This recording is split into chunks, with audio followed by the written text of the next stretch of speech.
At the community meeting, angry Karen pushed past my 5-year-old Lily's wheelchair. When my daughter fell, Karen actually sat on her back to reach a paper. I heard the snap of Lily's spine. "Move, kid," Karen snapped. She had no idea I was assistant commissioner, and her life was about to change forever. Before watching full video, comment below from where you watching. Also like and subscribe for more Karen stories. The monthly homeowner association meeting was running late. They always did when Patricia Winters was in charge. Most people called her Karen behind her back, and for good reason. She had the haircut, the attitude, and the endless list of complaints about everyone else in Sunny Pines community. "Excuse me, we need to sit," I said quietly, trying to maneuver Lily's wheelchair to the designated accessible area. Patricia did not even look up from her papers. "The meeting's already started. You should have come earlier." "We were at physical therapy," I explained, keeping my voice calm for Lily's sake. "My daughter was born with brittle bone disease. Her bones could break from the slightest pressure. That is why I was so careful with her wheelchair." "Not my problem," Patricia muttered. But people were watching. Now with an annoyed sigh she pointed to a spot near the wall. "Fine, park over there and be quiet." I nodded thanks and wheeled Lily to the spot. My sweet daughter smiled at everyone. Even at 5, she tried so hard to be brave. After 37 broken bones in her short life, she had learned to live with pain most adults could not imagine. "Daddy, I am thirsty," Lily whispered as I sat beside her. I reached into her bag for her water bottle, but it was not there. "I must have left it in the car." "I will get it for you, princess. Just 1 minute, okay?" I said, gently squeezing her tiny hand. I stood up and whispered to Mrs. Chin next to us, "Could you watch Lily for just 1 minute while I grab her water from the car?" The kind old woman nodded with a smile. "Of course, go ahead." I stepped out quickly, hurrying to the parking lot. It took less than 2 minutes to retrieve the water bottle from our car, but when I returned, I heard a sound that still haunts my nightmares. Lily was screaming. I dropped the water bottle and ran into the meeting room. Everyone was standing forming a circle around something on the floor. When they saw me, they moved aside. There was my daughter lying face down on the floor beside her tipped-over wheelchair, and Patricia Karen was sitting on her back, reaching across the table for a stack of papers. "Lily," I shouted, pushing past people to reach her. Patricia turned, annoyed. She was in the way. I told her to move her chair. "Get off her," I screamed, my hands shaking as I pushed Patricia roughly away from my daughter's tiny body. That's when I heard it. The sound no parent of a child with brittle bone disease ever wants to hear. Crack. Clear as day. Lily had stopped screaming. That was even worse. "Call 911, I yelled, dropping to my knees beside my daughter. "Do not move her. She has brittle bone disease." Mrs. Chun was already on her phone frantically giving details to the emergency operator. I got down on the floor beside Lily's face. Her eyes were open, filled with tears. "Daddy," she whispered, "I cannot feel my legs." My heart shattered into a million pieces. Patricia stood nearby, brushing off her expensive pants. I barely touched her. "She is so dramatic." I ignored her, focusing only on my daughter. "Help is coming, princess. Stay very still, okay?" "What is brittle bone disease?" I heard Patricia ask someone. "Is that even real?" I wanted to scream at her, but Lily needed me calm, held my daughter's small hand, and spoke softly until the paramedics arrived. One of the EMTs recognized me immediately. "Commissioner Taylor, is this your daughter?" I nodded,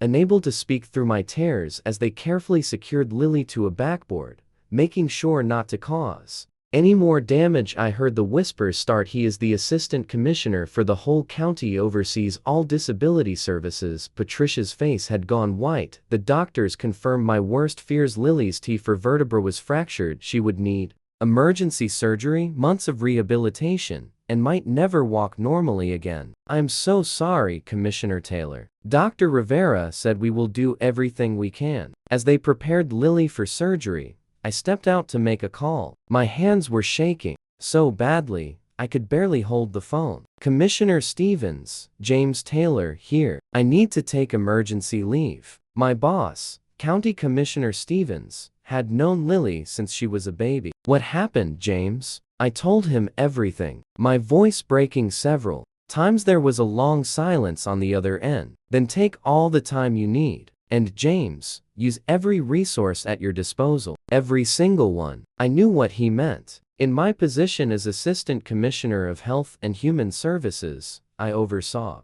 all county disability services, including enforcement of accessibility laws, discrimination cases, and protection of vulnerable citizens. After hanging up, I made one more call to my old law school roommate, now the district attorney. 3 days later, while Lily was recovering from her surgery, Patricia Winters strutted into the hospital room without knocking. "This is ridiculous," she announced, waving a paper. "I have been suspended from the Homeowner Association Board pending an investigation. And now there is talk about criminal charges." I stood slowly from my chair beside Lily's bed. My daughter was asleep, her small body wrapped in a brace, tubes and wires everywhere. "Lower your voice," I said quietly. "My daughter is resting." "This is all a big misunderstanding," Patricia continued, though a bit quieter. "I need you to drop whatever complaints you have filed." I looked at her for a long moment. "Mrs. Winters, do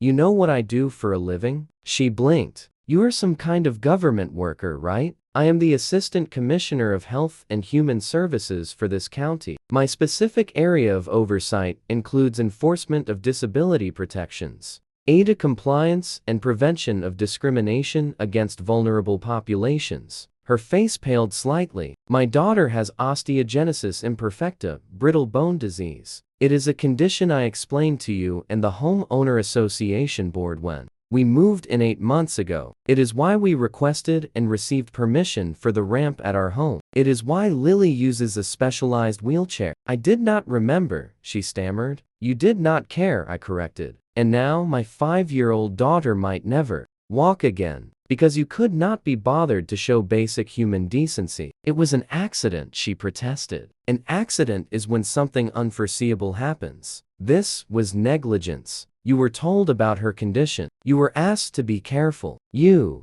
chose to sit on a disabled child to reach some papers, rather than walk 3 steps around the table." Patricia's eyes darted to the door. "Look, I am sorry if she got hurt, but you are blowing this out of proportion. Let us be reasonable." "Reasonable," I repeated, my voice deadly calm. "Mrs. Winters, you have no idea what is coming your way. I have devoted my career to protecting people like my daughter from people like you, and I am very, very good at my job." The wheels of justice turned quickly for once within a week. Patricia faced criminal charges for negligent assault on a vulnerable individual. The county prosecutor, my friend from law school, personally handled the case. The civil lawsuit came next, not just against Patricia, but against the homeowner association that had allowed her to harass disabled residents despite multiple complaints. Security footage from the community center showed everything: Patricia pushing past Lily's wheelchair, the wheelchair tipping Patricia,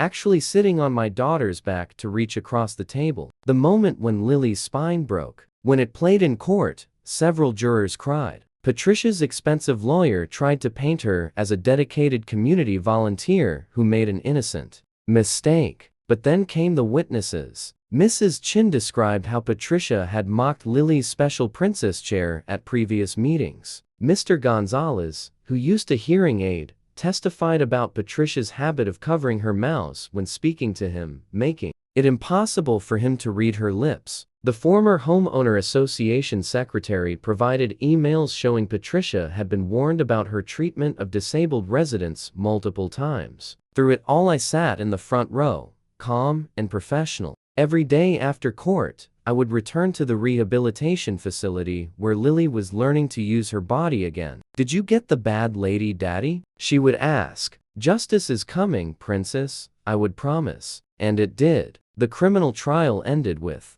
Patricia convicted on all counts. No jail time, but 5 years probation and 2,000 hours of community service, specifically working with disabled children. The civil case was even more devastating for her. The jury awarded Lily $2.5 million in damages. Patricia would have to sell her house to pay. But the most satisfying moment came during the Homeowner Association Emergency Board meeting. The community center was packed. Every homeowner in Sunny Pines wanted to witness Patricia's final downfall. This special meeting of the Sunny Pines Homeowners Association will come to order, announced the vice president, who had taken over after Patricia's suspension. I sat in the back, not wanting to make Lily sit through what might be a contentious meeting. She was home with a nurse, watching her favorite cartoons. Our first order of business is to formally remove Patricia Winters from the board, the vice president continued. According to our bylaws, a board member who has been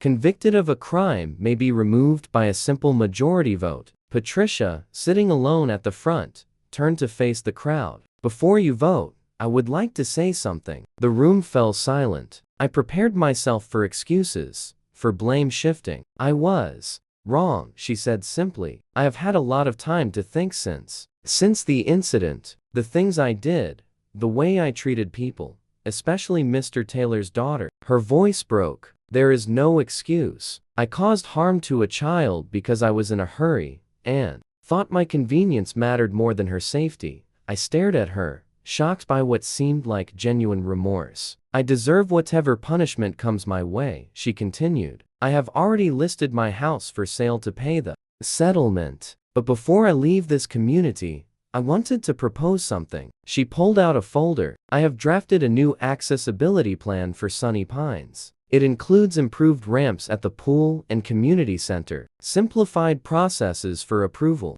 of medical accommodations, and a committee of residents with disabilities to review all future homeowner association decisions. The room was absolutely silent. I worked with disability advocates to create it. It is not enough to make up for what I did, but maybe it can prevent someone else from being hurt. After the meeting, as people filed out, Patricia approached me cautiously. Commissioner Taylor, I know you have every reason to hate me, but I want you to know that your daughter's courage has changed me, the way she looks at the world, despite everything she has been through. Save it, I said, not yet ready to forgive. Actions matter more than words. She nodded. That is fair. Would you consider looking over the accessibility plan? If there is anything I missed, anything that could make it better? I took the folder. I will review it. Thank you. And please tell Lily. She struggled for words. Tell her I am sorry. Really,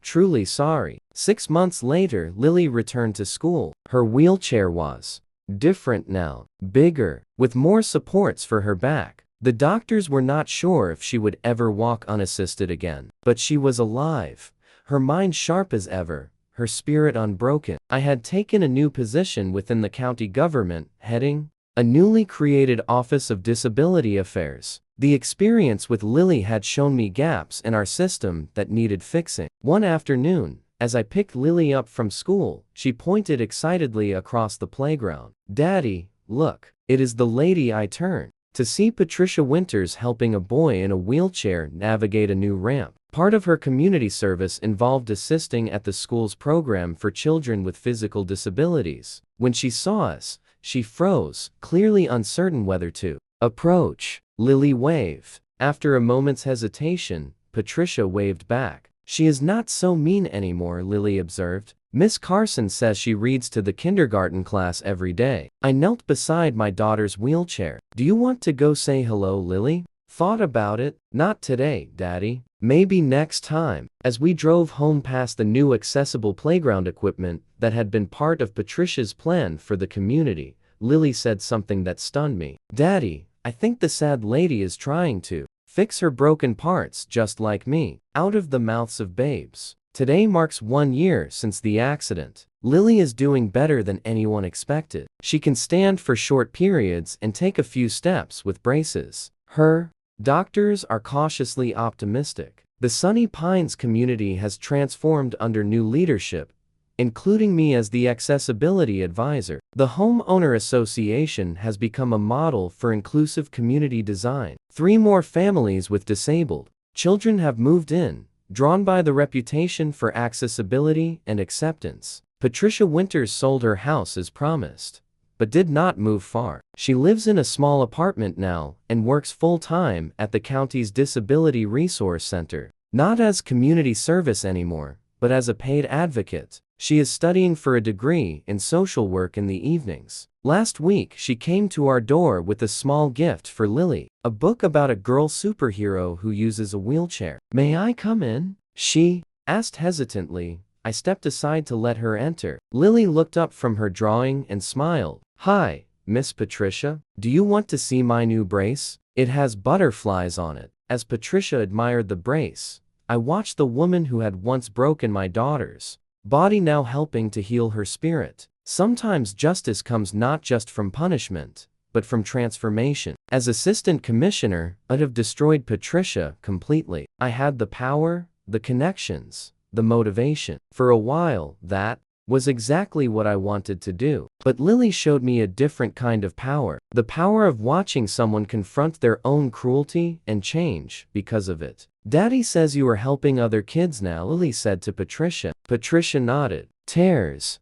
in her eyes. I am. And do you know who my best teacher is? Who? You, Lily. You taught me the most important lesson. Lily giggled. But I am just a kid. Sometimes, I said, joining their conversation, kids are the best teachers. Especially brave ones like you. As Patricia left that evening, she paused at the door. Commissioner Taylor, thank you. For what? I showed you no mercy for not standing in the way of my redemption, she said simply. You had every reason to, but you did not. I thought about that long after. She left about justice and mercy, about revenge and redemption. My daughter's spine was healing stronger at the break point. Perhaps the same could be true for our community. That night, as I tucked Lily into bed, she asked me a question that pierced my heart. Daddy, are you still mad at Miss Patricia? I considered lying, but Lily deserved the truth. Sometimes, when I see how hard things are for you now. Yes, she nodded thoughtfully. I was mad too, but my heart was getting too heavy carrying it around. When did you get so wise? I asked, smoothing her hair. She smiled. Must be all those broken bones. The doctor says they grow back stronger where they break out of. All the revenge I could have taken, all the punishment I could have demanded, nothing compared to this. Watching my daughter rise above her pain to find compassion, and in doing so, teaching her father to do the same.